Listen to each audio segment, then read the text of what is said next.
Naghain ng reklamong graft sa Office of the Ombudsman ang umano'y nagsilbing middleman na si Wally Sombero laban sa dalawang immigration officials na sangkot sa di umano'y tangkang pangingikil sa gambling tycoon na si Jack Lam. Ito ang balita ni Monokson. Personal na nagtungo sa Office of the Ombudsman kanina si Wally Sombero upang ihain ang reklamong graft laban sa dalawang Deputy Commissioners ng Bureau of Immigration na sina Al Argusino at Michael Robles. Si Sombero na dating pulis at naging tauhan ng gambling tycoon na si Jack Lam ang nagsilbi umanong middleman sa sinasabing tangkang pangingikil ng dalawang immigration officials.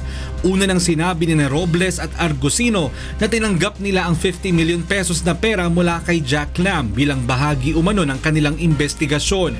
Ngunit taliwas ito sa paniniwala ni Sombero. But when they demanded more, 50 million plus 50 million, I was shocked again na may ganito.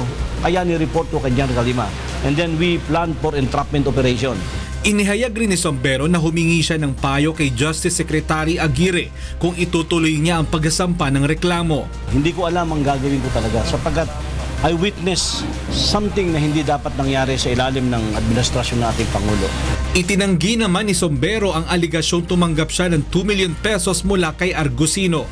Kasama sana ni Sombero na maghahain ng reklamo si Bureau of Immigration Intelligence Chief Charles Calima, subalit hindi na umano ito concern sa kanyang kaso.